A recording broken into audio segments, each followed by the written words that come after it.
Hare Krishna, dear devotees. Welcome again to the Sunday Feast program.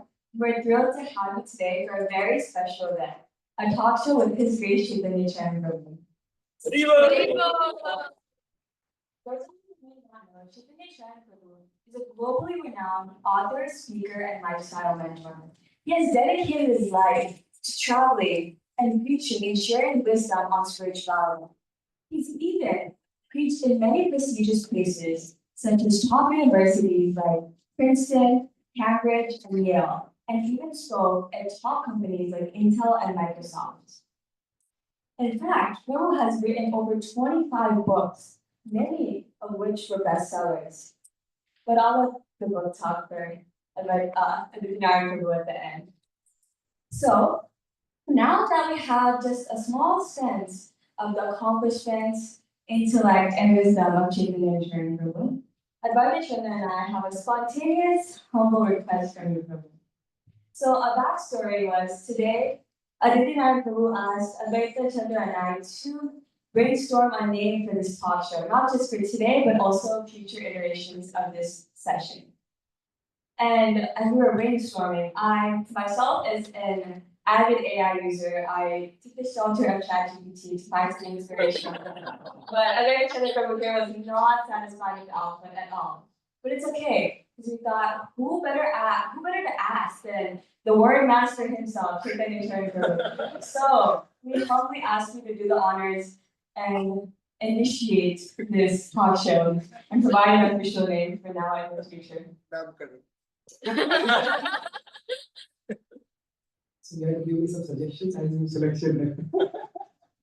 So this is really basic, but we had initially thought of New Goloka talk show, but we were hoping for something maybe unique, catchy. Let's try to build on artificial intelligence.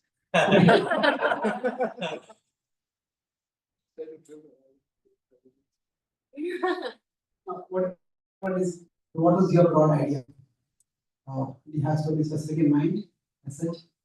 That was we tried to brainstorm, but only good sounding one was New Goloka talk show. You could play the word Goloka and go look. Go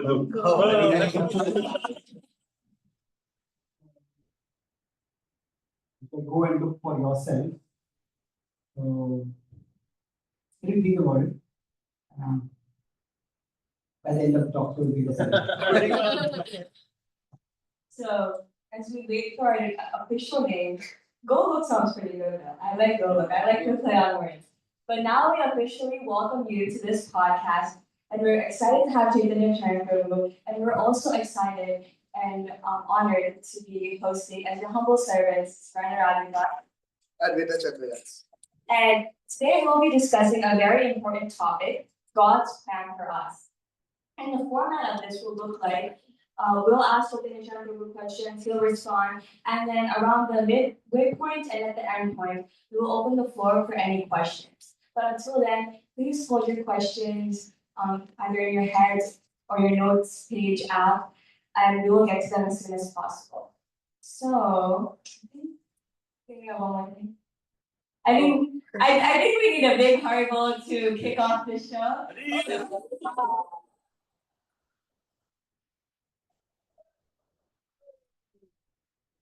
All right, now that everyone is energized, we'll start with the first question.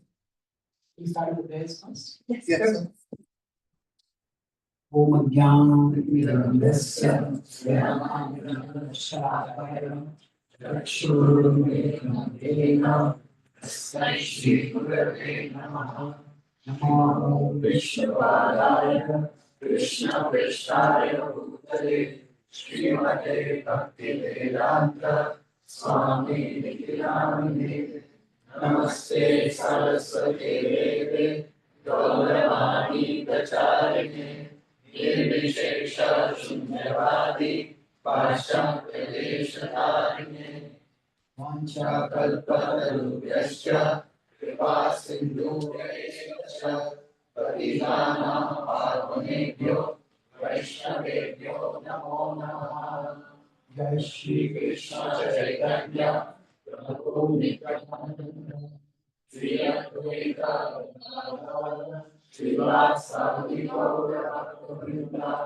Hare Krishna, Hare Krishna, Krishna Krishna, Hare Hare, Hare Rama, Rama Rama, Hare Hare.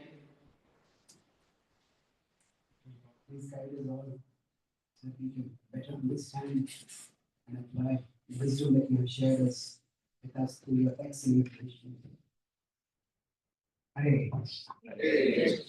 Thank you, Praveen. So the first question we have today is, when something bad happens to us in our lives, should we see it as Krishna's plan?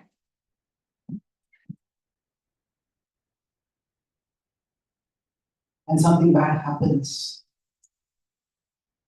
generally speaking, there are three reasons it could happen.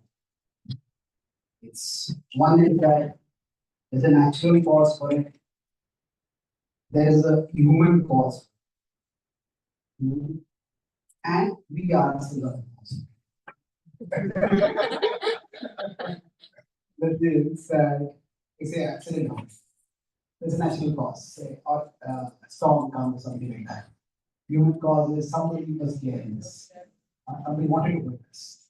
And sometimes we ourselves were actually the victim. So now, when these things are happening at a day beginning, we do see that who's responsible for something.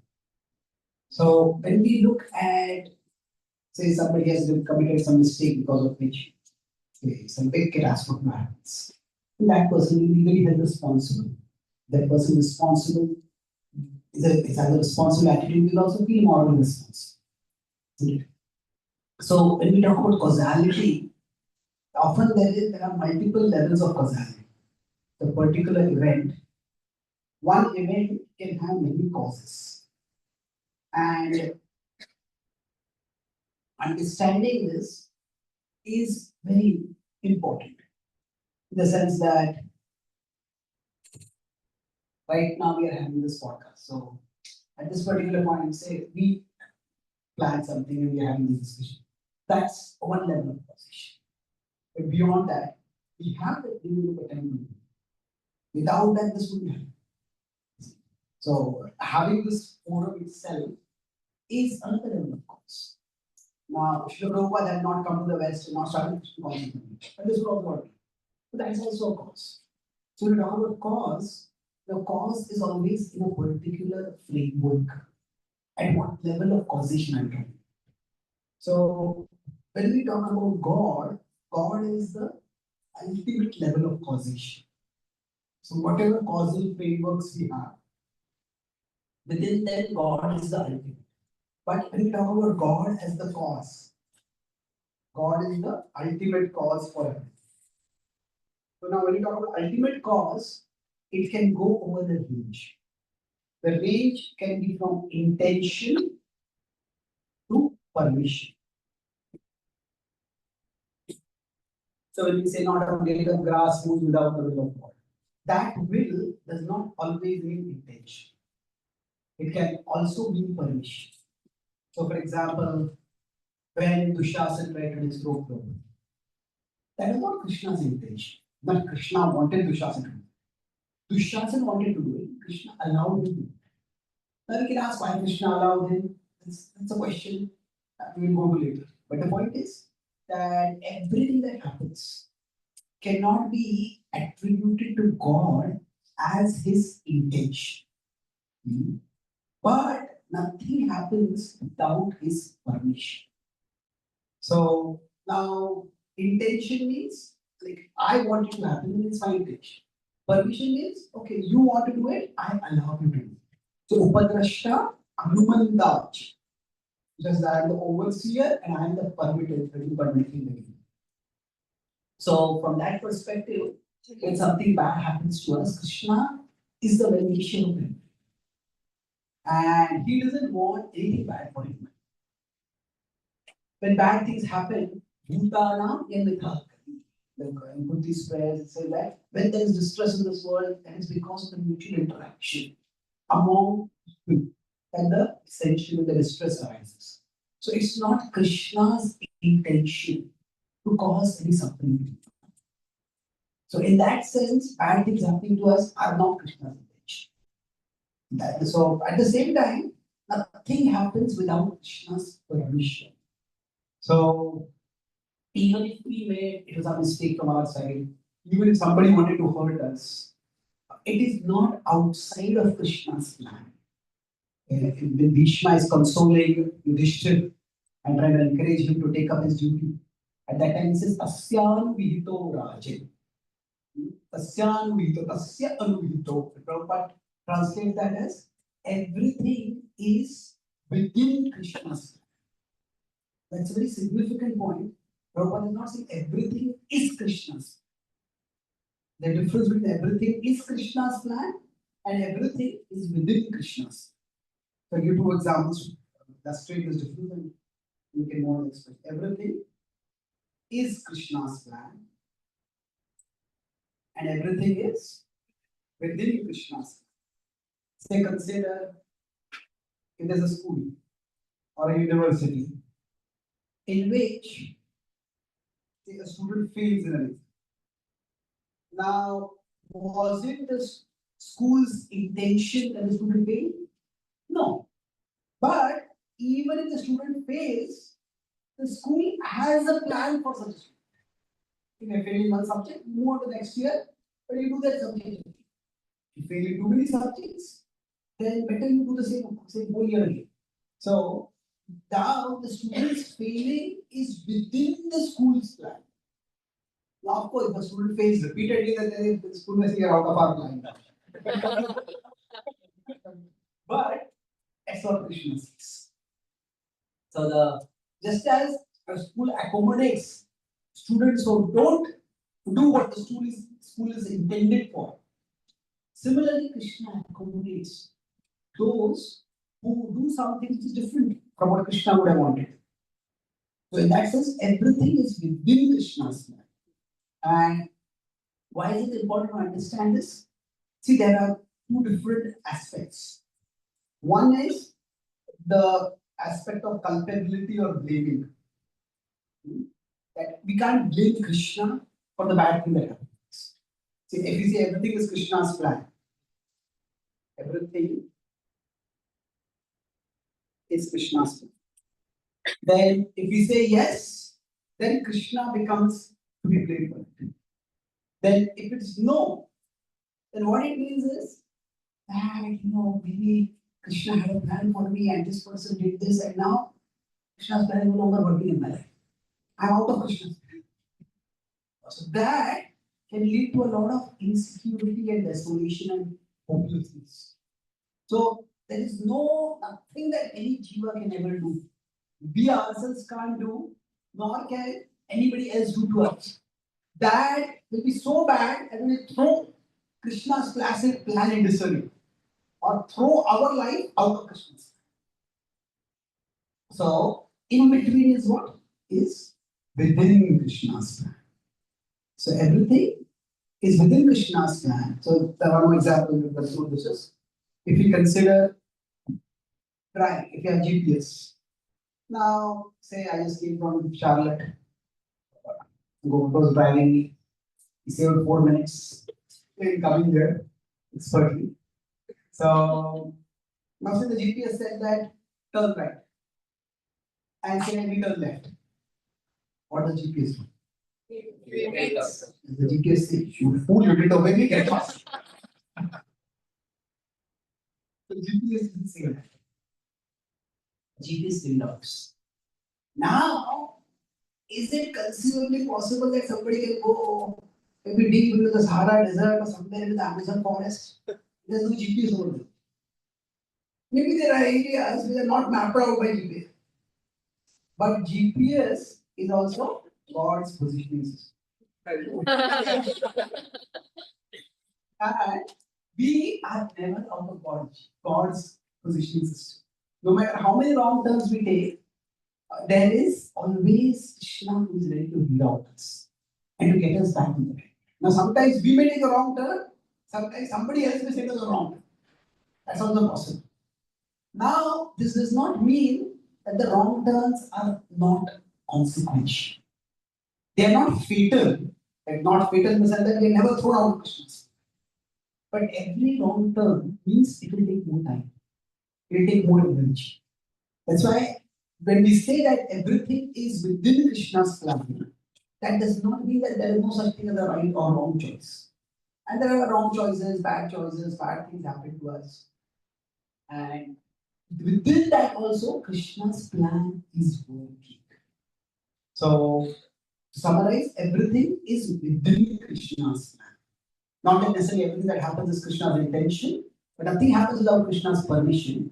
And when Krishna allows something to happen, then he has a way to get things right back on track for us, no matter how much things may seem to be off track. That was a really helpful answer. And actually, in fact, today I had some experience which is very similar to this question. On Thursday, Ivy League decisions came out. And I was talking to one of my friends, and she didn't get into the colleges she was hoping to get into. And she was expressing to me, she said, I worked so hard for all these years.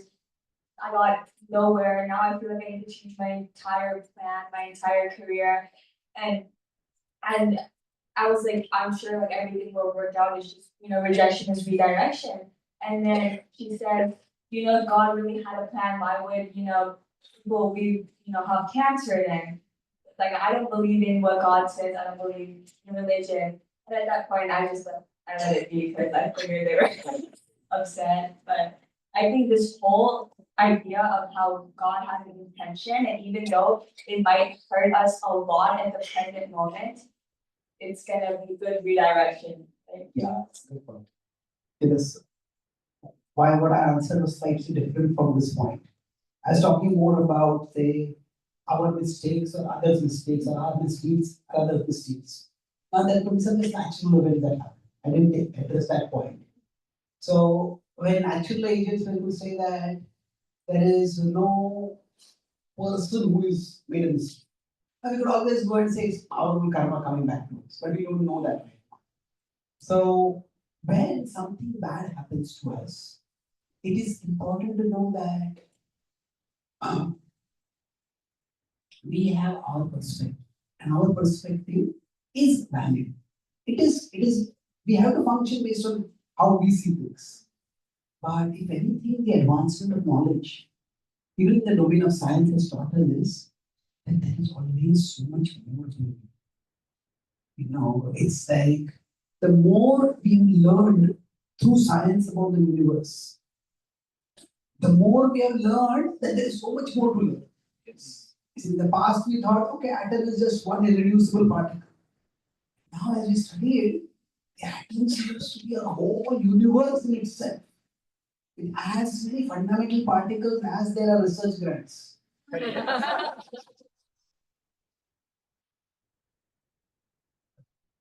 So, it is that we thought, okay, the space is vast, but to what extent we are gone into space, from there it's far bigger than what it is. So, in one sense, we could put it as humility is that the more we know, so what we know expands. What we know expands, but along with that, what happens is our knowledge of what we don't know.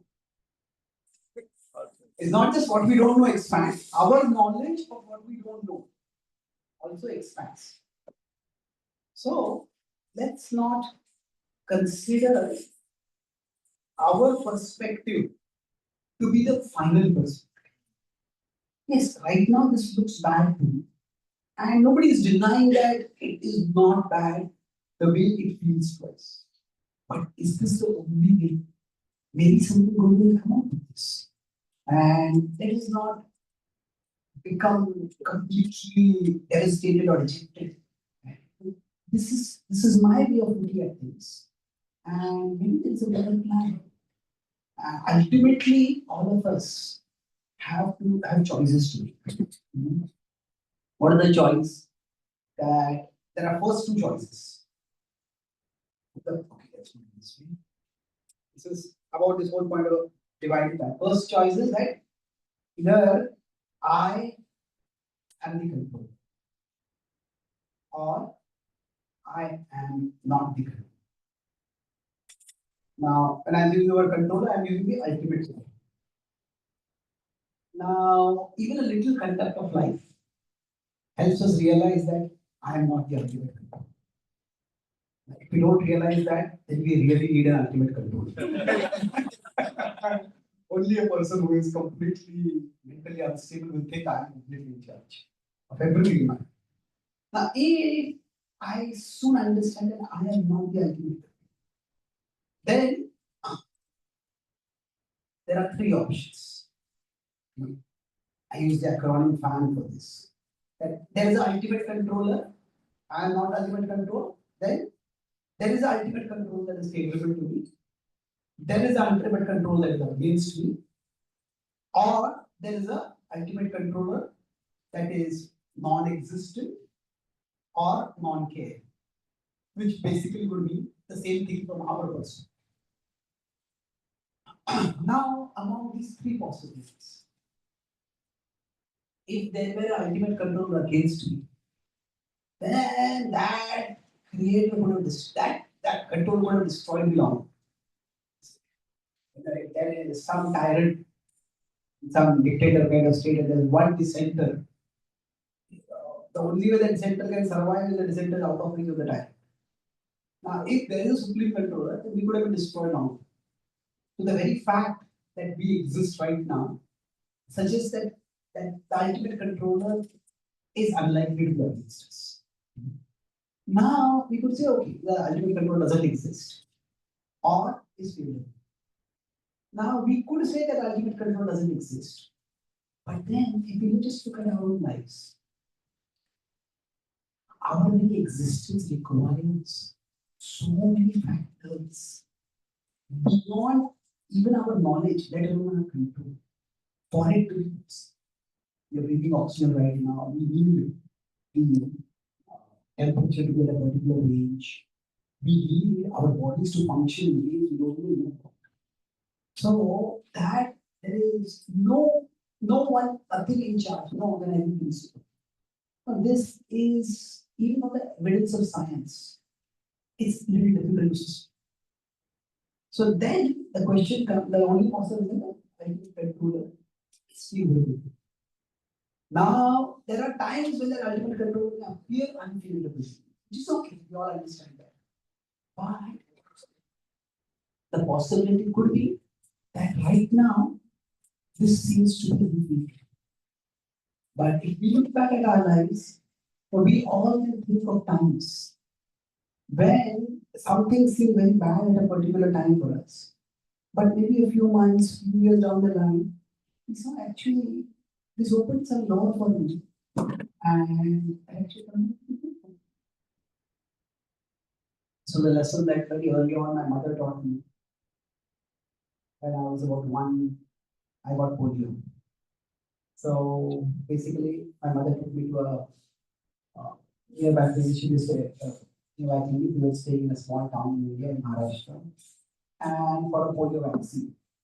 And the fridge in which that clinic had kept the vaccine had a power cut off, a power supply outage the previous night, and the attendant had not noticed it. So when they gave me the injection, because the power supply was not there, so the germ percentage had increased because of the heat, and the vaccine, instead of preventing polio, caused polio. So I was about 1, and I don't remember that. I just learned to walk. I fell down. I couldn't walk normally after that. But what I remember is that when I was 2.5 or 3, a distant relative had come to meet her. She was consoling my mother. Like, it's so sad that your son got polio. And my mother replied, I still remember the voice, very calm, clear, confident.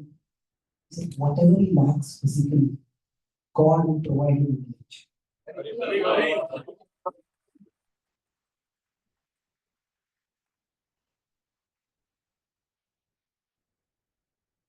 I don't know why she said that.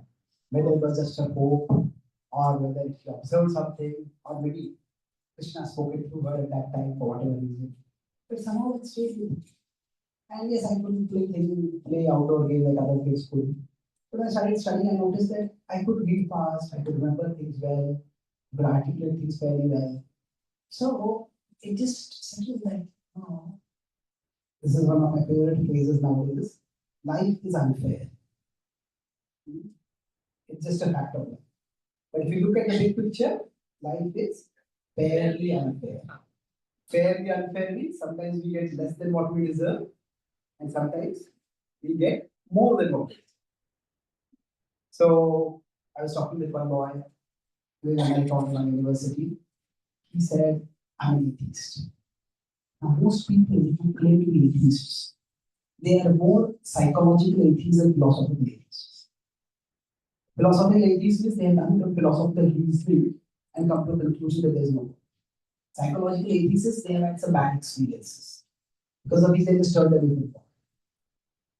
So, we started talking, and then I asked him, what turned you away from God? So he said, I was born in a religious family, Christian family. And when I was 5, my parents were quite religious, used to go to church regularly.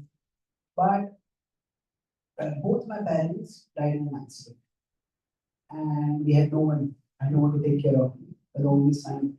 And none of the relatives were there to take care. So then, since I went to see child protection, and then I was in the foster homes. I was in very good university. I said, how did you? So he said, from that time onwards, I just stopped believing. Or why did God do something like this? So then I said that he was in a very good university. I asked, it's remarkable that from foster homes you have got to such a good university. So he said, when I was around 12, 13, I was adopted by a very good family. They're not religious, they took very good care of me, and that's how I'm here. So I said, so you're adopted when you're 12 or 13. So yeah. I asked him, what is the probability of kids at that age getting adopted? So he said that it's extremely low. I was very lucky. I said, earlier you said that God is not, you said that God was not fair to you. Why did he take away your parents? Are you being fair to God? Very, very. What do you mean? He said, when your parents passed away, you said that was, why did God do that? But when you are adopted by a very good family, you are seen as good luck. So if you attribute both things to God or attribute nothing to God. You see? So if a bad thing happens and says because of God, and a good thing happens and says good luck. So ultimately, it's tragic what happened to him. But in the big picture, what you have something bad happening right now to us, which people don't deserve. But then you find that sometimes if you are simply considering only the matter of deserving, and then we get some good things also happening to us, which we can't really strictly say that we deserve. So in that sense, if we look at the big picture, there does seem to be some kind of organizing principle. So ultimately, we have to choose what worldview we are going to live, and which is the worldview that is going to most empower us with hope and purpose. That is the ultimate reality against me. That's just going to create us fear and paranoia. That there is no ultimate reality. It's only going to create a sense of loneliness and abandonment. And there is an ultimate reality, and that is in me. Exactly how that is favorable for me, I'm not doing that. But in one sense, the Gita's message, if you were to summarize it in 2 ways in a very secular way, the conclusion of the Gita is God is with me. Therefore, I will be with God. Very good. Very, very good. And Arjuna says, Karishye vachinantam. Ashyo moha sudilabdha prasadana. He says that what he understands by all that is, all that Krishna speaks, although Arjuna has to fight this terrible war, he understands that Krishna is in charge, Krishna, through all that is happening, has a plan for Krishna. And therefore, I will be Krishna. That was beautiful. I think I might have taken some of that.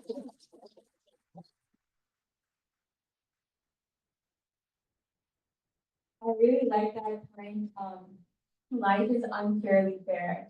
I actually, one of my friends at the Ecstasy Bhakti Yoga Club, I asked them, I was like, how was Shitani Sharku's class today? And that was the exact point that they mentioned. And it was nice to hear it again today, because I'm sure the way you explained it was so applicable. And again today with the same scenario, and I'm sure this friend of mine would love to hear this lecture. So thank you so much for. And now moving on to the second question. Let's say we make a mistake in our lives, then do we see the resulting situation as Krishna's plan? I think I made a mistake by answering this question before.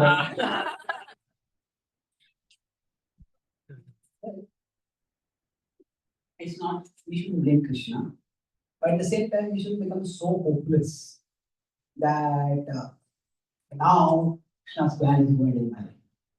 Not that. We are meant to take responsibility for our actions. And if you make a mistake, we learn from it. Okay, what was it that, like, what was the thinking when I did this? How can I improve the way I think? So our mistakes are not Krishna's plan. But Krishna's plan can work in spite of our mistakes and even through our mistakes. We had a beautiful story of Duryodhana trying to manipulate or use Durvasa Muni to try to get the Pandavas into trouble. And then he says, go to them after they have had their lunch. And then the Akshay Patra has become completely, after Draupadi leaves it, there's nothing over there. The Pandavas panic. And sometimes what happens? We pray to Krishna and that prayer seems to increase our trouble. So that's what happens. Draupadi, she prays to Krishna and Krishna comes and says, Draupadi, I'm very hungry. We have some food. I know Draupadi thinks first I could feed this Durvasa and I cannot feed Krishna. What am I going to do? But then Krishna says, just check. He goes and she says that there's a little bit of a leaf. The shark is there on the Akshay Patra. And Krishna takes. Now, often the focus of the story is on how that Yasmin Tushtam Jagat Tushtam. Krishna takes a little mouse and everybody is satisfied. That's the important part of the story. But the other part is that this is a precious vessel. Normally in our home, if we have some special silverware or some golden utensils which we keep for special occasions, and we treat very carefully. So how is it that this little morsel of grain or food was remaining on that particular plate on that? You might say there were there were a couple of maid servants who were so faithful to Draupadi. They said, even if you can't pay us, we want to come with you. We won't stay in the city. So she had some attendance with her. Maybe they washed the utensils, they forgot to wash properly. Whoever it was, that morsel remaining there was apparently a mistake. But Krishna used that mistake to further his plans.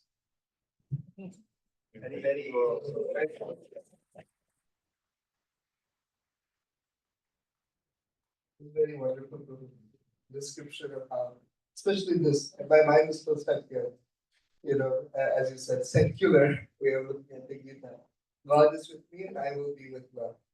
And that reciprocation between Krishna and his devotees, as you showed in that chapter last time. But still the question may come that, does Krishna really have a plan for each and every one of us?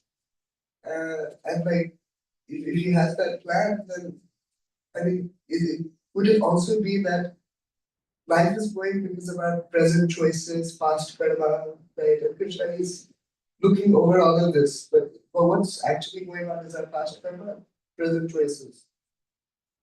Just its own trap. Yeah. It's not necessarily this or that. In the Bhagavad this is karmana daivani. But yes, karma works. Like Maya Adhyakshya, even karma works under Krishna's supervision. So yes, whatever is happening to us is due to our karma. It's also a result of our choices. But all these things are working under Krishna's plan. So in that sense, that's why I started talking about multiple levels of causation. So for each one of us, whenever we face a particular situation, what is important is to see what is the actionable level of causality that I can work. So what is actionable level of causality is the same incident. I can attribute its cause to various levels. But what is it that I can do about it? When Abhimanyu is killed, at that time, Arjuna comes back that day and fought untiring war in this, destroyed many of Sushama's soldiers. He's tired, he comes back, and then as he comes back, he starts somehow feeling a pit in his stomach. Something is wrong. And when he comes in, normally there is celebration, free music, welcoming the warriors back. Instead, there's a complete sober silence. And normally when he comes, soldiers greet him, salute him, but nobody's ready to meet his heart. But the pit in his stomach deepens. And then, so thinking, what may have happened? Maybe go wrong? He remembers that in the heat of the war, he had heard somebody was screaming far away. Kauravas had formed the Chakravyuh. He was so caught in the battle, he had not registered it, he had not thought about it. Only person who could actually do the Chakravyuh is Abhimanyu. Did he? But he didn't know how to come out, and then it happened to he entered the pandal where he would be the tent. His eyes straight.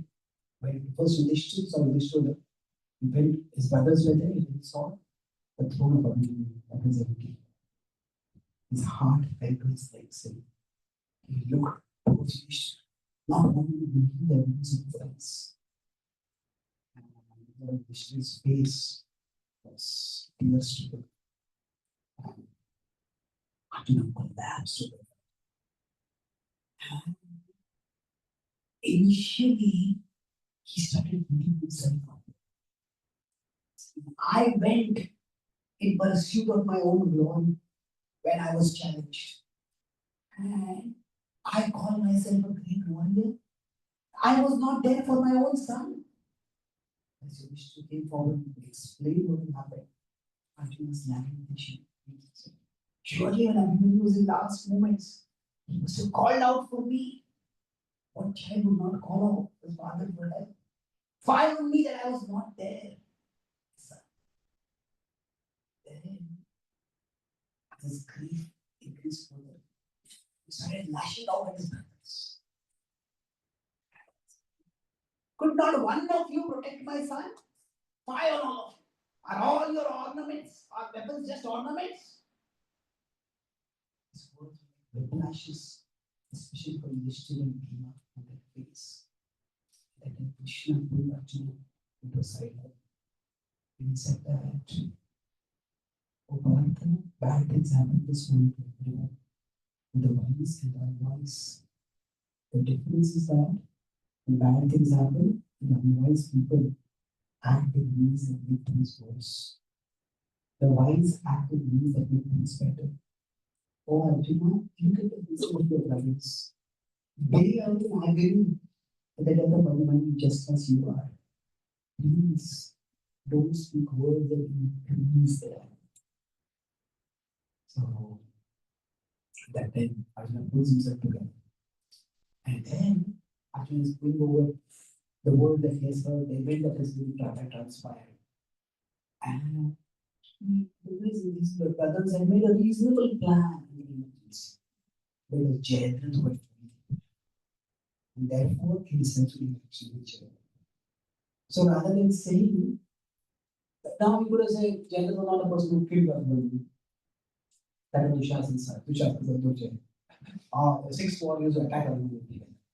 Arjuna were targeted him. So now, why does Arjuna focus on this particular level of causality?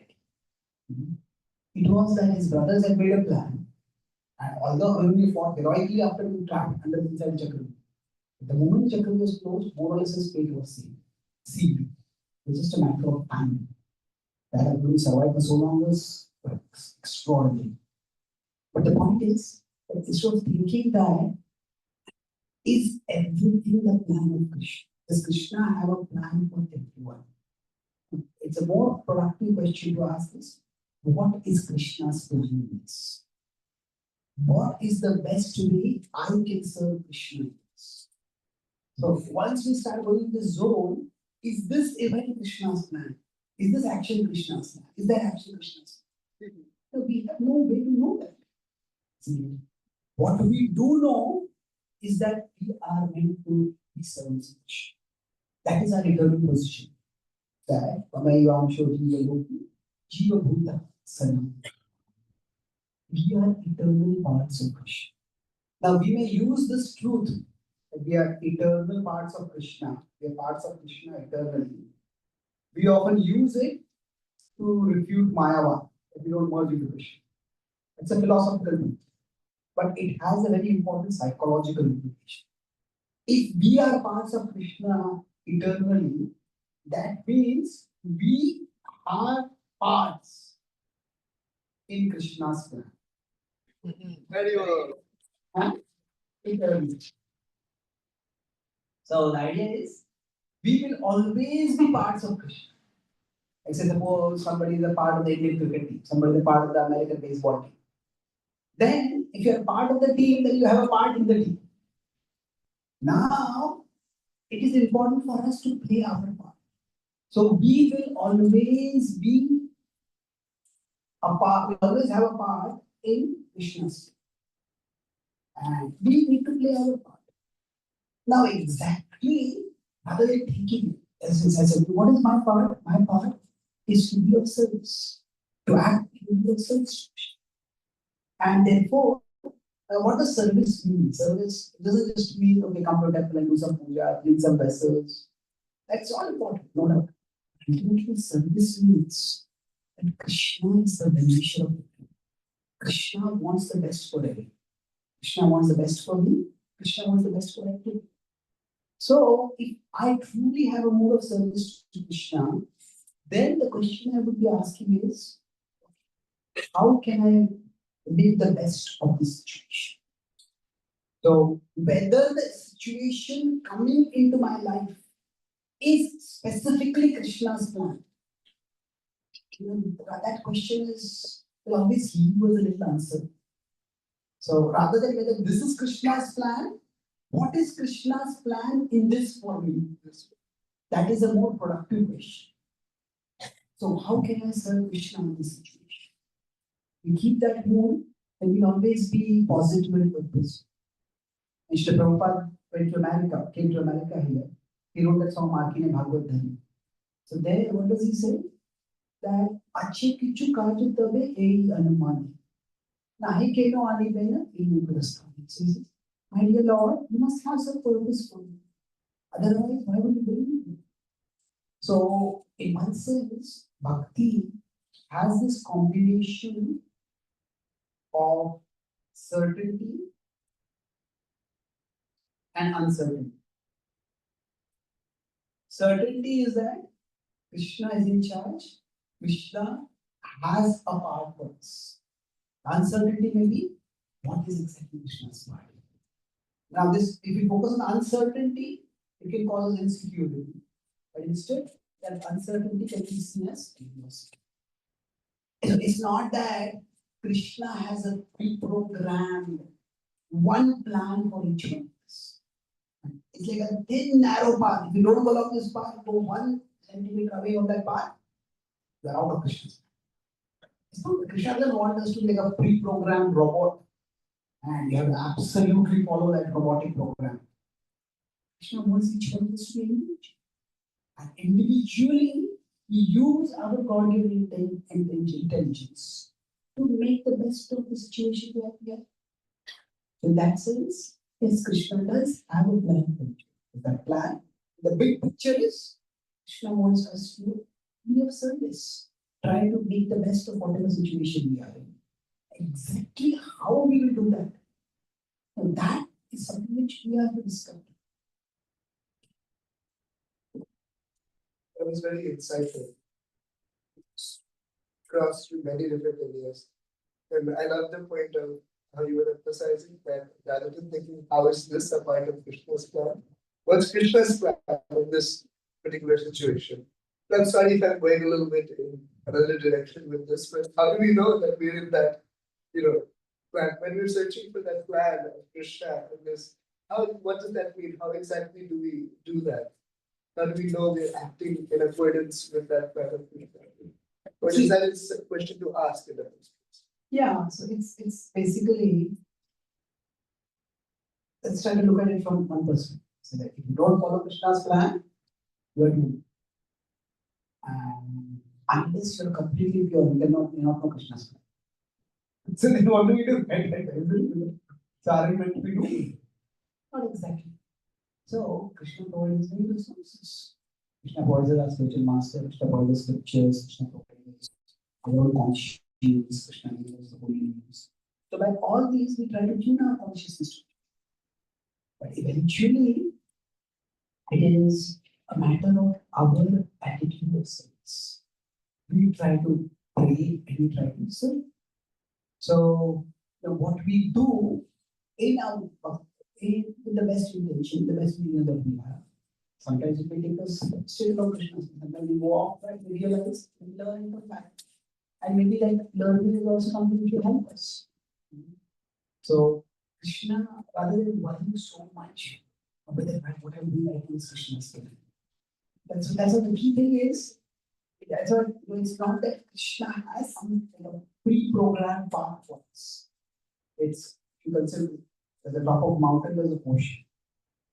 Now a river that emerges from the top of the ocean or mountain meant to go to the ocean. So that ocean is Krishna. And we individuals are in the river. So each one of us is meant to reach the ocean of Krishna. Now the impersonalists use this metaphor for the idea of merging with the Krishna. The devotees use it that our consciousness incessantly keeps going towards Krishna. From Gay Vaughan to the river, as Kunti Maharani says. But the idea here is Chakravarti Pal is Vedanta Deshika, the Shiva commentator, he was really interesting twist to this. He says that different rivers will find their individual paths to the ocean. And each river, while it is going to the ocean, will do good to hundreds and thousands of life forms who get water from it. Like that, we are all meant to serve Krishna. And while we are serving Krishna and trying to reach Krishna, we do good according to our capacity along the path that we are going in the world. So that's how it is. And so rather than worrying, whether why do we want Krishna's plan or not, just use our best intentions and do the best that we can. We learn. Bhaktivinoda Thakur says sometimes if you find you're going off track, you don't have to go back to poison. You do course correction from there and come back on the. Thank you so much, Prabhu. At this point of time, we can maybe have one question from the audience. Okay, sure.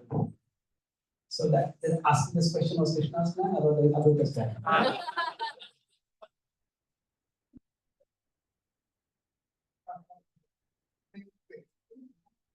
It was Krishna's plan, I think to others' plan. Yes, please. Considering the atmosphere that our country is in, there's a lot of interpretations on where you want to consider that. With this kind of uncertainty in this climate, what do you think is the best advice that we can give each other as a community? How do we respond to the atmosphere that's happening in our country? And what opportunity does it present, because the danger seems so great right now for so many people. It seems that, now is a good time to be looking towards these teachings. And so I think there's a lot of people who are feeling a lot of fear in the US. And so I'm just curious, what do you think is a good teaching now in this moment for all of our community and our people here? Yeah. So First point I'd like to make is this things are quite turbulent as compared to a few years ago, and maybe much more as compared to a few decades ago. However, if you look at the big picture of recorded human history, history has always been very turbulent. Probably the time from the Second World War till the Ukraine-Russia attack, or maybe before that, we had a few wars here and there. The Western world enjoyed a phase of not having any wars that has no precedent in the last 2000 years. The maximum peace that when the Western world are talking about Europe, is what we know about American history is largely after the European settlers came over here. We don't know much more about that. But if you consider Europe's history, the longest period of peace that was there was before this was 23 years. Always was now. So history is harsh. And there's a tendency of the human mind to catastrophize the present situation. Things are terrible. And this is not to downplay the level of distress and fear and anxiety that is there, right? But it's just that we should catastrophize. Life has always been difficult. Now, having said that, in general, one of the points is what is Krishna's plan in this for me? That we should try to be a fool of service. So there's that curiosity and that certainty. Quite often, people who are sure that they are doing God's plan for the world, they often are the people who cause the biggest trouble for us. So it is to some extent quite presumptuous to think that I know what is God's plan, what I am doing is God's plan. Specifically, it's very difficult to know that. And the problem with thinking that I'm doing God's plan is you can very easily take away humility. The idea is that maybe what I'm doing needs some course correction. Maybe it's uninformed. But to the extent I'm convinced that what I'm doing is God's plan, I won't be ready to learn from it. So that's why, in principle, we want to have an attitude of service. And in that sense, we want to do God's plan. But in specifics, we always need to be exploring. Srila Prabhupada, he was fully dedicated, devoted to his spiritual master's service. But when an ordinary postman told him, Swamiji was spending so much energy in publishing his magazine, but people throw magazine away in a short while. You spend that much time writing books. That would be so much more productive. Yeah, this makes sense. Oh, by the way, I'm Krishna's pure devotee. I know what I'm doing. So that certainty that he was serving Krishna did not stop Srila Prabhupada from having openness about how I can serve Krishna. So some politician says, I want to declare war against this country. God has told me to fight against this country. That idea that God has told me to do this, and I am doing God's will by doing this. That can intoxicate a person with a very unhealthy level of certainty. A level of certainty that takes away the person's humility.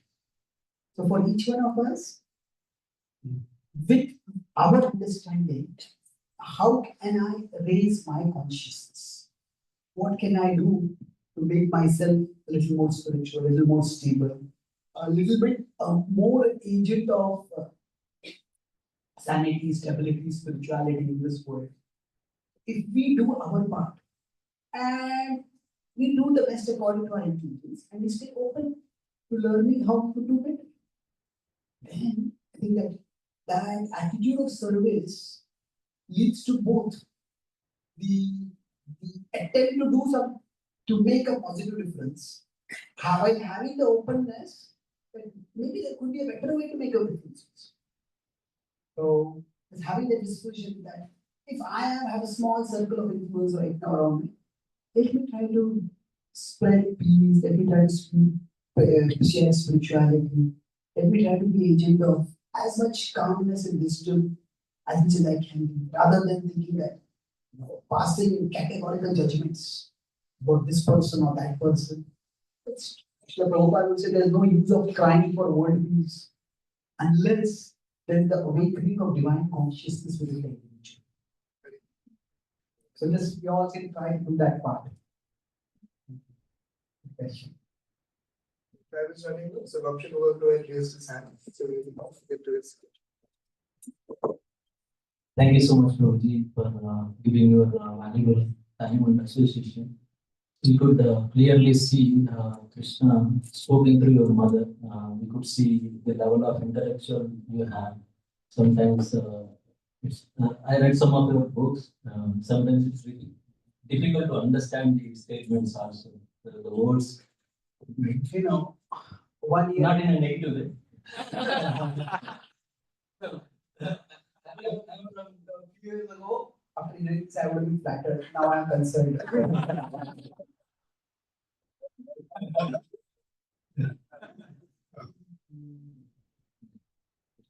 Yes. Advaita Chandra as a plan for me. So given like, do we need to make our own plans? Like how can we make our plans, given Krishna as a plan for us? Yeah, sometimes you hear this saying, if you want to make God laugh, tell him your plans. Now, this is not a scriptural saying, this is a statement by American comedian. So now I would say that if we look at Arjuna after the Bhagavad Gita, he said Karishi Arjuna.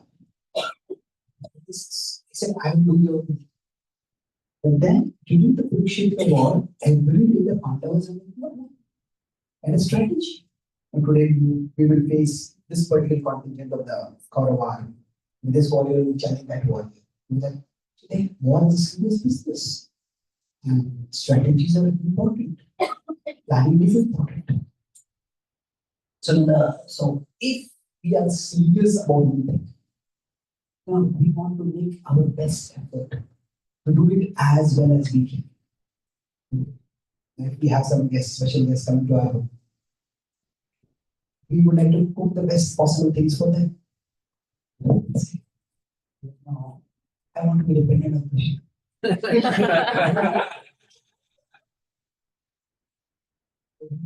Yes, I know. You want to be dependent on Krishna. When I started giving spiritual talks about 30 years ago, so I was given a guideline by one senior devotee, or 10 guidelines about how to speak in Krishna's service. The last guideline was depend on Krishna. But followed by in bracket, depend on Krishna, but only after you have prepared your class. So the idea is that whatever capacity we have to do something, we need to use that capacity. See, Krishna is the ultimate control. Krishna is the Parameshwar. Now, we are all parts of Krishna.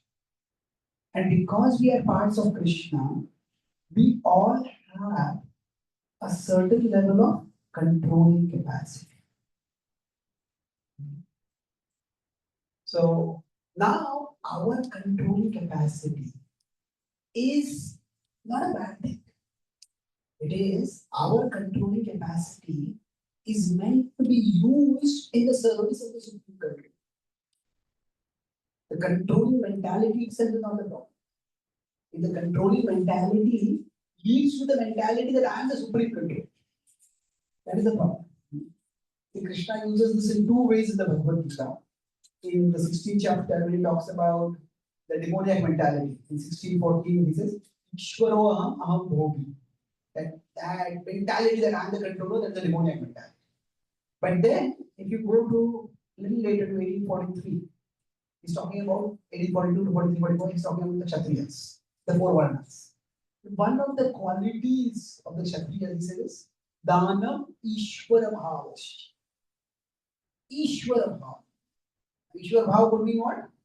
The mentality of being a controller. Interesting, Prabhupada translates that as leadership. Now, like some people are just natural leaders. Now, if there's a lot of crowd and a lot of chaos, some people will naturally take this, you can go this way, let's talk people from going this way. Some people just have a natural leadership ability. So whenever we say somebody is expert in something, what does that mean? They have a great controlling ability. You know, I recently started last couple of years, I started writing this and explaining things.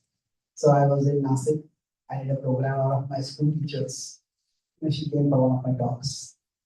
And after attending the talk, I was talking with her. And she said, I asked her what are her thoughts. She said, I should have been harder on you in your childhood to improve your handwriting.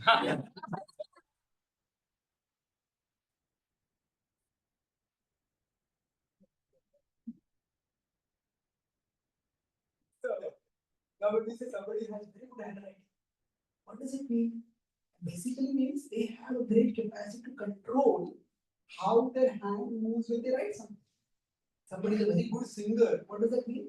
They have great control on how their throat and their voice produces sound. So expertise is actually nothing but a very precise controlling mentality or controlling capacity. But then Arjuna says, Amo Dashan, he always hits a target. What does that mean? It means he has the capacity to control where the arrow he has shot will go. So the capacity to control actually is not a bad thing. It is what we are using the capacity to control for. And our capacity to control can improve through proper planning.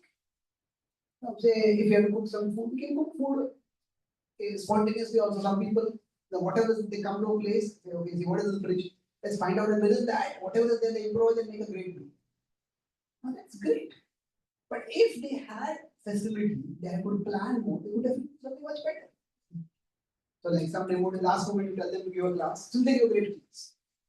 But if they had more time, they could give a better class. Naturally. So, if we can plan, we can actually do a better service. Because while there is the controlling capacity, is to some extent determined by innate ability. But the controlling capacity is also determined by the planning that we do, the forethought that we do. So the problem is not making plans. The problem is with becoming attached to our plans and assuming that our plans have. And if they don't work, get very frustrated.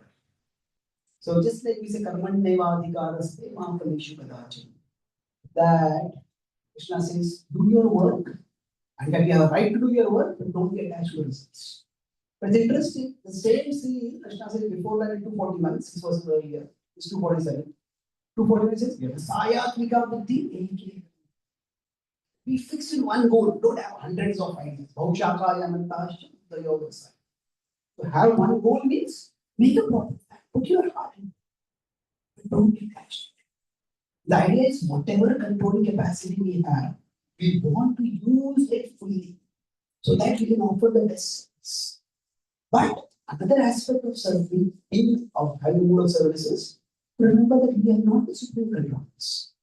And therefore, if sometimes our things won't work according to our plan, then that is okay, we accept that.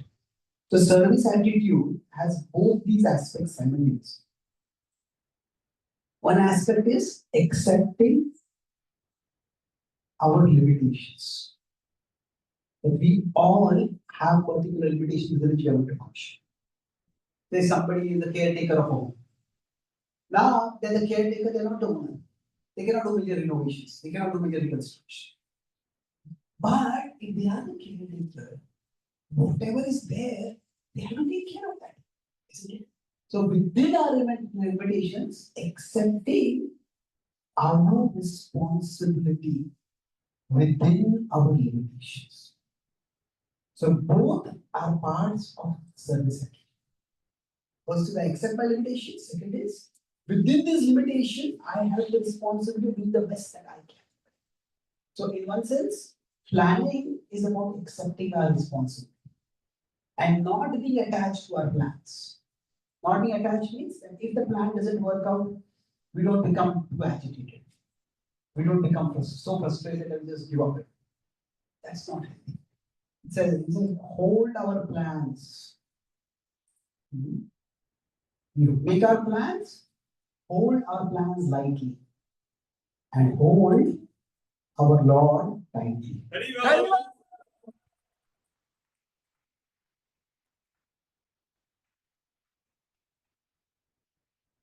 Sometimes we do the opposite. We hold our plans tightly and we hold our Lord lightly. Our plans don't work. Why is Krishna not happy? Why is Krishna not? I don't care for Krishna. That's right. Beautiful, using our innate desire to control in that way. Just make a plan and hold our Lord tightly with the plan. Thank you, Prabhu. That's such a good point, and that brings me to my next question. When everything in our plan goes wrong, how do we still keep that faith that we're still going according to Krishna's plan? Yes. Krishna, his plan can work in many different ways. Sometimes Krishna's plan can work through our plan. That means we make a plan to serve Krishna. Krishna's plan works through our plan. So we decide to do a 6-session Gita class. Then we are going to share Krishna's message. We create a broad structure and we share Krishna's message through that structure. Sometimes Krishna's plan works through our plan. And sometimes Krishna's plan works in spite of our plan. That means, our plan was actually quite disruptive. Our plan was not a very good plan. Krishna's plan works in spite of this. And now, sometimes Krishna's plan may work by completely crushing our plan. But you see, that's what happened with the Prabhupada for many years of his life. Prabhupada's plan was that he will run a business, and Astrologer had said that he may become one of the wealthiest people in India. Prabhupada worked very hard. You see, I'm not going to embarrass myself here.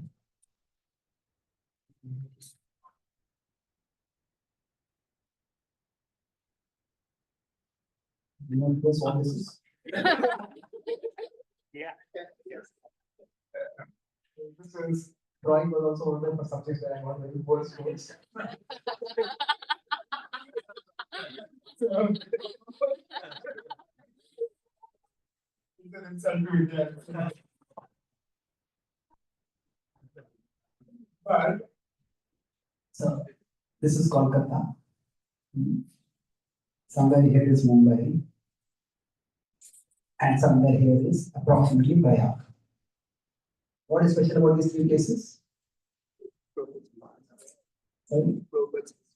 Yes, Prabhupada had his business in these three places.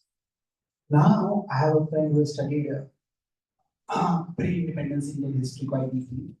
And he said that time people didn't travel so much. If people had government jobs and the government transferred them, they would go from one place to another. But to relocate one's business completely from not just one city to another city, one corner of the country to another corner of the country. Do it not just once but twice. It's quite rare. Why did Prabhupada do that? Because he was so dedicated. He wanted very much to contribute to his spiritual master's mission through serving by finances. I said, tried multiple ways to build his business. He just didn't. So now, Prabhupada could have got rejected. Yes, and imagine Prabhupada decided that business was not what the way Krishna wanted to do. But Prabhupada did not move so like one characteristic of that river which moves toward the ocean is the river may try to go by one way. But if that path doesn't work, the river doesn't stop. Not this way, this way. Sometimes above, sometimes left, sometimes right, sometimes below, sometimes just erode through it. So like that, sometimes Krishna's plan may not work through our plan. Krishna's plan may work through the frustration of our plan. So, for Srila Prabhupada, once this Krishna had a plan to glorify Srila Prabhupada, that it was like nothing in his life worked, and when he came to America, he had nothing. And at the age of 70, he had practically no money when he came. And then he started a global mission. So it was all the more glorious. Like a person who has had a track record of success throughout their life, and then they get some great success at the end of their lives. Okay, I had a track record of success. Still great, there's some big success at the end of their lives. But Srila Prabhupada had Krishna had a very glorified Prabhupada extraordinary way. So that's why we make our plans. And it will be painful when our plans are frustrated. But our attachment to Krishna should be more than our attachment to our plans. And one more important point about this. Actually, I realized this just 3-4 months ago, and since then, just always there in my mind. There's one project for which the Prabhupada worked more than any other project, which is that Gajipur, the Mumbai project. Oh, I worked extremely hard. He fought, not really almost, he fought something like a war. The owner was a very manipulative person and wanted to take the money and not give the land users. The devotees were persecuted and attacked. Muslims came over there. Lots of things happened. Literally, it was very much like a war. The Prabhupada fought for it. And the Jew temple was inaugurated on Jan 14 Sankranti Day on 1978. And Srila Prabhupada departed from the world on November 14, 1977. Just 2 months before. Now, Prabhupada had worked so hard for that project. And just a few days before Prabhupada departed, he was asked, Swami, he had been asked desires. One of his well-wishers asked him. And Prabhupada was saying, Krishna, let me see this temple. I worked so hard for you. I just want to see the temple. What does Prabhupada reply? Kuch Icha. So this was Prabhupada's great devotion. He worked and fought like never before for a particular service function. But when he got the indication that Krishna wants him to move on, Krishna wants him to come back, then his attachment even to that particular service of Krishna was not so much as to lessen his attachment to Krishna.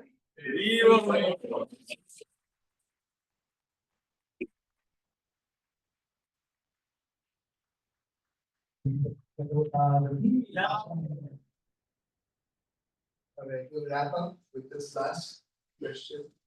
And this refers to like many times in life we make mistakes, 1 or 2 checks ago. I had taken this resolution and I only eat 1 meal a day and I terribly failed at Tulsi Shaligram with that. But I ate 3 meals. But filled with many courses. Of course, that's a more humorous example, but many times in life we make mistakes that terrible mistakes sometimes.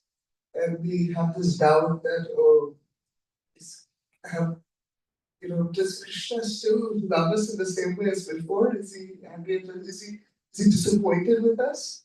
And is Krishna's love in that way, then would that be considered conditional, or is Krishna's love conditional or unconditional? We have all these doubts at that point of time. So I'm really concerned. So is Krishna love conditional or unconditional? Krishna's love is conditionally unconditional. What does that mean? Let's talk about it from the perspective of a parent. Because Krishna is much more than a parent.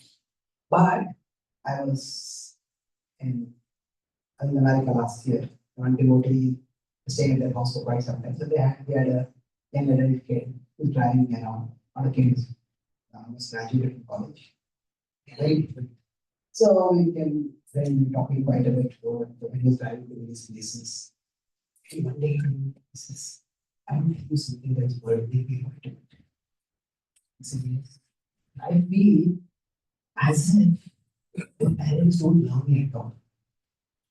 I said, no, I mean, your parents care for me. Yeah, he said, I feel as if my parents love a future version of me. And they are simply tolerating me till that future version.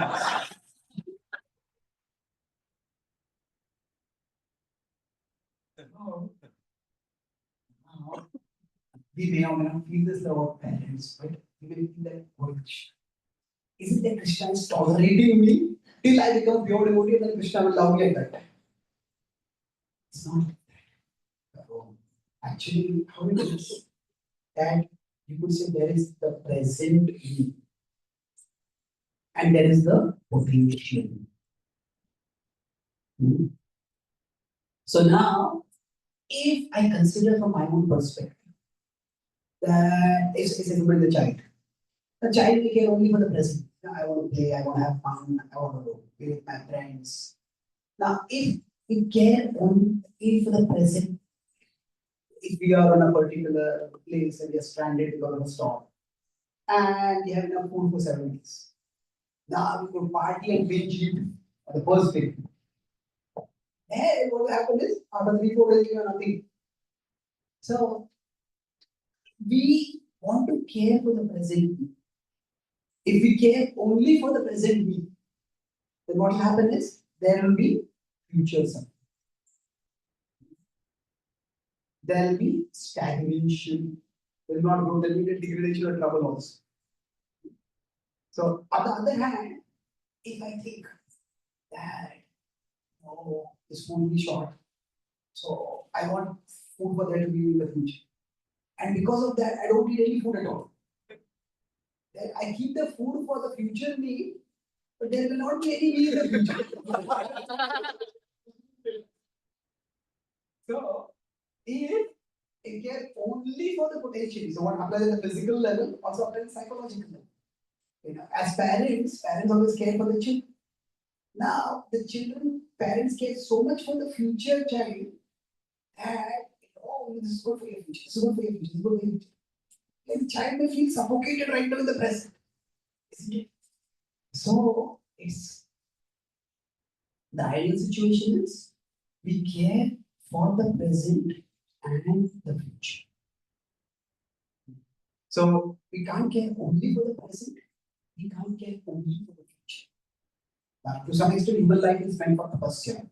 That means we sacrifice something in the present so that we can have a better future. But we can't sacrifice everything in the present.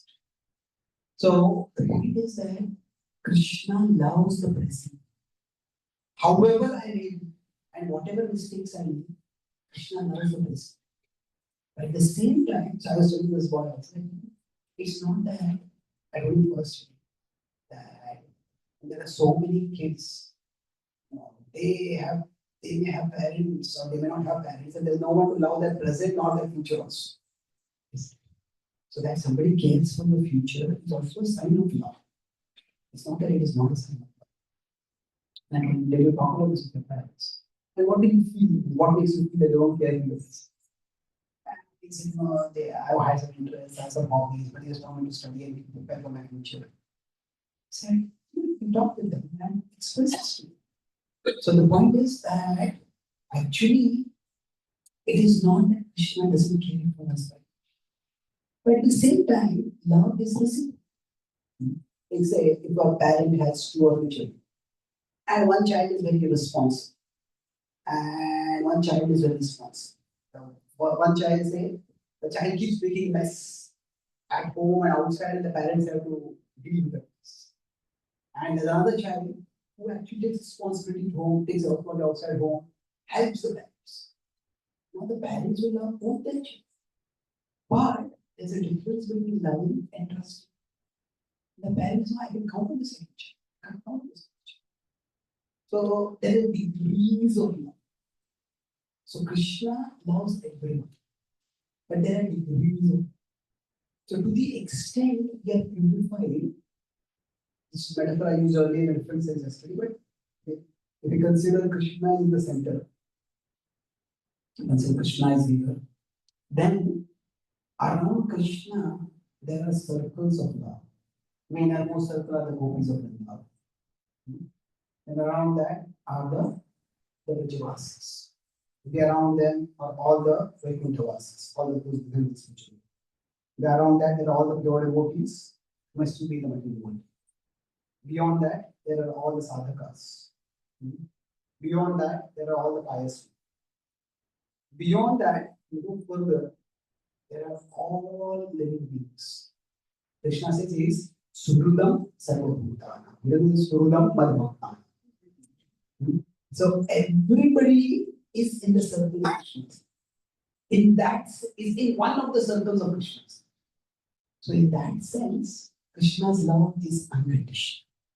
Whatever we do, whatever we don't do, Krishna will always love us. There's nothing that we can ever do because Krishna will say that I'm so disgusted with you. I no longer stay in your heart. I'm leaving. There's no Paramatma in your heart. Krishna will never do that. So in that sense, Krishna never abandons. Madhu Prapanda Pashupasham Mokshanaya Muktaya Bhuri Karunaya Namo Ahulayaya.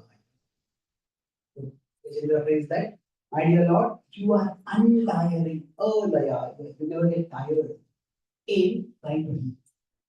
You are tirelessly working to deliver me. So we are always in one of the circles of Krishna. And we'll never be thrown out of those circles. But we could, from whatever circle we are in, we could move inwards or we could move outwards. So if a child who is responsible starts becoming irresponsible, parents will still love the child. That's uncountable. A child who is formerly responsible takes responsibility. There is so trust is also love, but trust is a greater degree of love in ourselves. So yes, Krishna loves everybody. And we all have the opportunity to enter into a more inner intimate circle of love with Krishna. Thank you so much, Prabhu. This is very, very. I've never thought of the Krishna's love in this way. I've seen that as we have our own circles, Krishna naturally has a supreme personality of God as a own circle. It's really, really beautiful. Thank you so much, Prabhu. But there's one very, very small thing that we have for all of you, and it's a rapid fire round. So we'll be asking just a couple questions and request that you quickly give a short answer based on whatever comes from your heart at that point of time. Yes. So this may be philosophical, this may be more personal. You'll see as the questions go. But we'll start up with what's your favorite pastime in Srimad Bhagavatam? Prahlad Maharaj. Very nice. What's your favorite pastime from the Chaitanya Charitamrita? Madhavendra Puri. So, Kirtan of that? Very well. And now we know that you love making these aphorisms and these poetic ways of understanding your philosophy. Is there anything specifically from these two stories? It could just also be a lesson that you'd like to share from one of these stories. Quick point that we can invite. From Prahlad Maharaj's story, that Prahlad was not, Narasimha was not satisfied and the Devas offered prayers. He was satisfied when Prahlad offered prayers. So why was he not satisfied when they offered prayers? His mood was that, when my mood was in danger, you neither protected him nor protested. So you remained silent at that. Now you are acting as if you are. He said, I will accept it. So the Lord sees our love not just based on how we offer prayers when we come in front of the Lord, but also sees it by how we are able to help other devotees when they are in need. Very good. Thank you.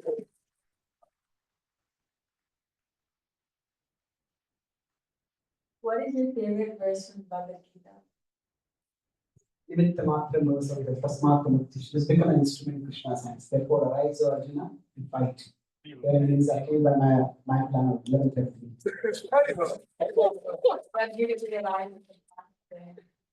So, out of all your years of traveling, what are your top 3 favorite places that you have visited? Diplomatic answers are. I was saying diplomatic answers like North Carolina are.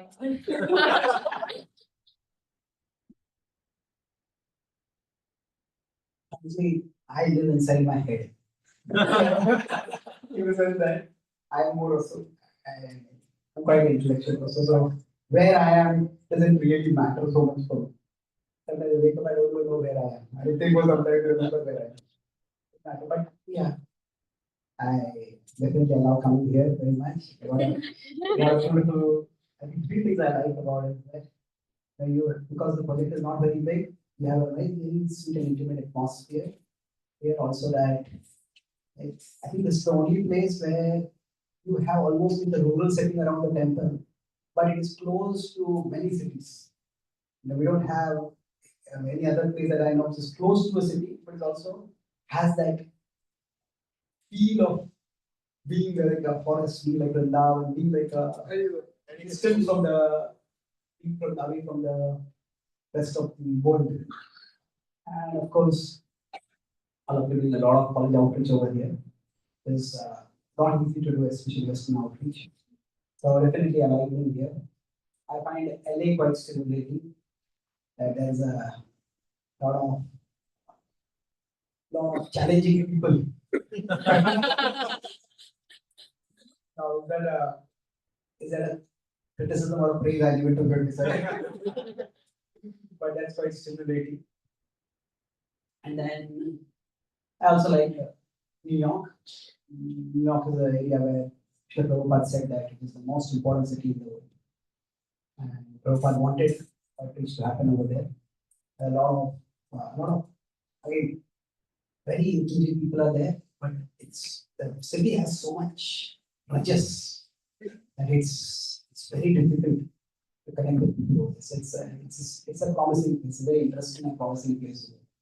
Very good. These are great answers from Butch. The next question is, who are your top 3 role models?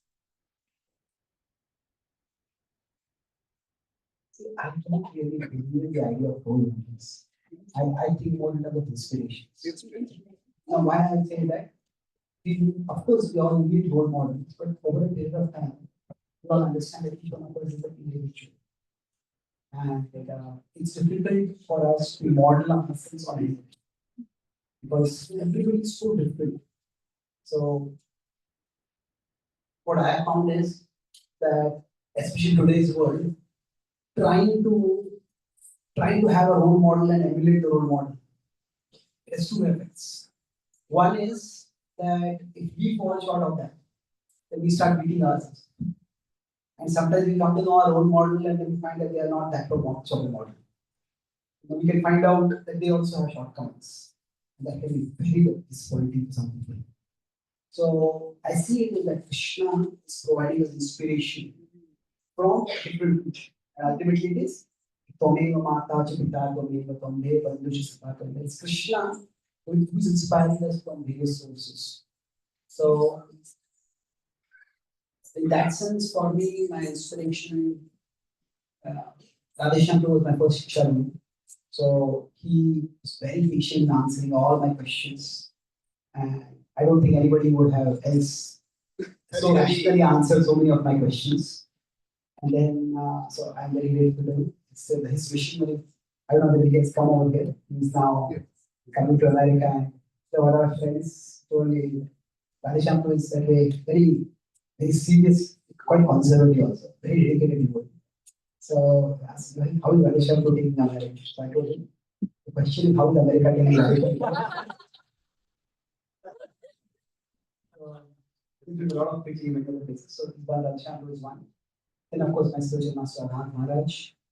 I find that I have a very rational side, and he's an emotional genius. He exactly understands where a person is coming from. And it's the same question many of my godbrothers ask, and I ask. Maharaj will be completely different answer. So, although Maharaj is not very analytical, intellectual normally in his classes, but whenever I ask him, just supposed to such analysis that I'm wowed by it. And it just it's me to. So, this whole thing about writing and drawing, this was from a conversation I had with him. So, I told him that when I travel across the world, and he knows to me that my classes are very intellectual. And they find it difficult to understand. So, I told him it's very difficult for me to change. Because I'm not being intentionally intellectual. That's just the way I think and that's just the way I analyze. It's difficult for me to change. So Maharaj said that you don't have to change yourself. He said a Gaurav Palko tries to be intellectual like him, it won't work. if you try to be humorous like God, one word won't work. As far as I am concerned, is I'm neither intellectual like you, nor humorous like God. So I said, well, Maharaj, whatever we can do, this guy onwards. Maharaj became great when he said, Krishna has gifted me with deep concern for others. And with that concern in my heart, whatever I speak, it seems to inspire others. So he said, you don't have to change yourself, but increase your concern for others. Very cool. That's when I started thinking, what does it mean practically? So then I heard some of my classes, which I consider my best classes. And then, so when I started teaching and started having interaction with 2014, and they were my classes, but I had to pay full attention to understand what I was saying. I have a specific point, but like how this point thing with that point and what is this example for? And I realized that I just making too much demands from my audience to have to pay attention. So then I experimented with various things, and then I came up with this particular idea. I could write and explain, so things would become clear. Then I told Maharaj about this. This is many people told me that my classes have become more accessible for them after I started doing this. So Maharaj told me, that's good, but don't let the technique blind you to the principle. Very. The principle should always be concerned with the audience, and not that you rely on it. So I find that getting the essence of what outreach is, what bhakti is, he is a great inspiration for me. And then thirdly, Jayalal Maharaj is a great inspiration for me in my writing. And when nowadays almost all many people are writing books. But when I started writing at that time, very few were writing. There were 20 years ago like that. So then I told me that I was not a very good manager. I was not a very good counselor. And I told Maharaj, I can't do this. There are good writer, others will take care of this. You focus on writing. He showed me a letter of Srila Prabhupada where he said that words are the best way to remember. Always think about the best words you can use for serving. And so that was very encouraging for me because that is what I'm naturally attracted to. So you mentioned about wordplay and things like that. So for me, the words words are like the tools for my service. Like Pujari, you want to offer flowers to Krishna. For me, words are like the flowers I want to offer to Krishna. And always looking for words. Those who travel with me, they know that travelers like I'm a wordaholic. I'm looking at words. So trying to see what flower can combine with what flower and how nice combination comes out. So sometimes I feel I'm more word conscious than Krishna conscious. But yes, so these three are big inspiration. I won't say the only three, but they're big inspirations for me. Thank you so much.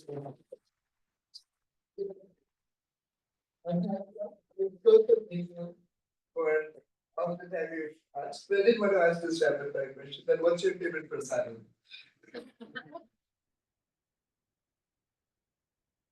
Currently in the salad. After I came to America, I discovered how many varieties of salads are there. There's one devotee who told me, Swati Nilati is a book of 1008 salads. Not 108, 1008 salads. So India, when we were there, India salad means we have to salad just cut some cucumber, cut some carrot and tomato side. So we explored a raw food diet right now. I'm just amazed how much natural taste there are in what Krishna has created. Thank you so much, Prabhu. Today's show was. I expected it to be so well, but I'm astonished again and again. And each point, how beautiful it is, how it can stick with us. I'm going to request a recording and listen again and take better notes so that I can, formulate better ways that we can apply. I'm sure everybody here enjoyed these little nuggets of wisdom that was coming in throughout each question and how you were beautifully tackling from various different perspectives all the different inquiries that were asked, how you were relating it constantly back to how, Krishna's sweet plan, Krishna's sweet will, and how that acts in our life, and how the discussion today was really joyful, cleared so much for me because this is something that I was also weak on. If someone would ask me, I would not know how to answer. But now I feel confident out of this show that I'm pretty sure that pretty much everybody here is confident now. And when somebody asks us something related to Krishna's plan, we say, okay, come sit down, let's go. Yes. And then we recollect from this time. Thank you so much, Prabhu, for your time. Thank you, everybody, for listening.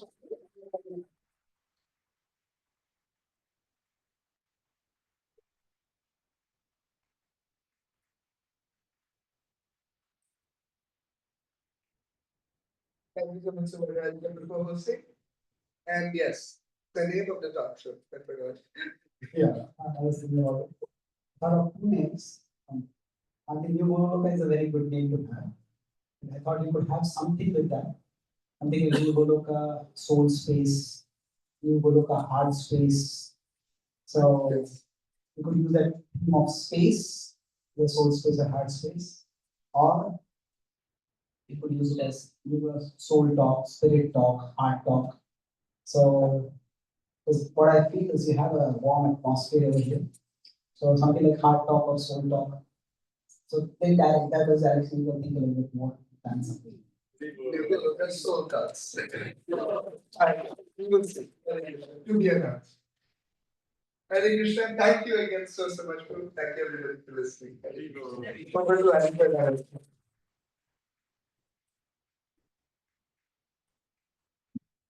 Hello. So let's give a big Haribol to our host, Chandra and Suvarna.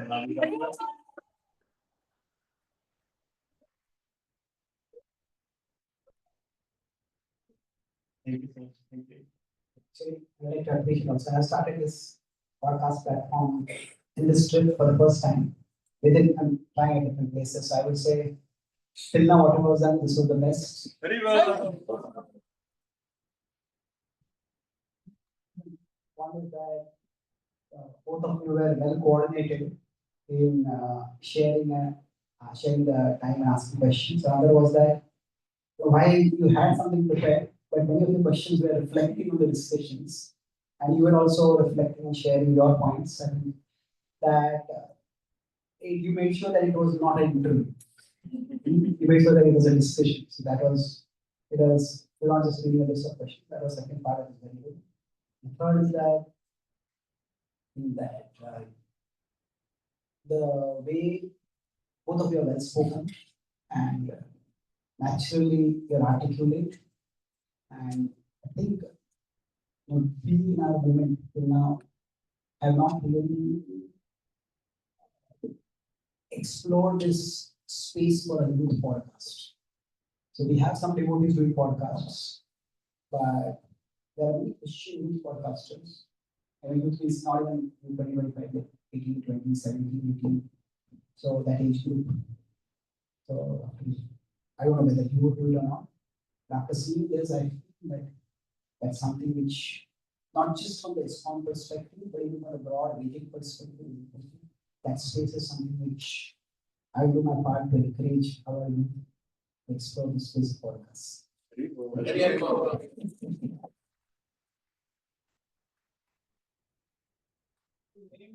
Podcast taken. That's a good one. Podcast. That's good. Yeah, it's a good one. I think it would have to be centered a little bit more on Prabhupada specifically. It's a good idea. It's something we're going to focus on specifically sharing Prabhupada's teachings.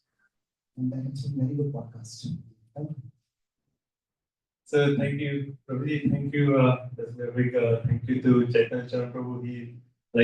He's so expert at university programs also, like the congregation, like 3 days, Friday, Saturday, Sunday, like every talk, so much inspiration. And the concepts, the way Prabhu explains, it's just like, we kind of know this, but still there are some doubts which are in our mind. But the way Prabhu presents, it's like it brings that clarity to our philosophy. And we are so grateful. And also, Prabhu, certainly the illustrations are very powerful. When we see the illustrations, it's really the point goes deep within us. And also your very short and powerful aphorisms, that's really answer. So we're very grateful. Every year Prabhuji does agree and come here and bless us with his association. So thank you so much. Like just today, I was thinking that how Prabhu is such a genius, like intellectually, and also how he actually presents such a accomplished author with over 25 books. And with all these talents, just dedicating every talent in service of Krishna, every talent to actually spread Krishna consciousness is such a glorious thing. Such a glorious thing. So we are so fortunate to have Prabhu Association. And thank you so much, Prabhu, for coming and giving us this inspiration. So let's give a big Haripol to inspire Chaitanya Prabhu.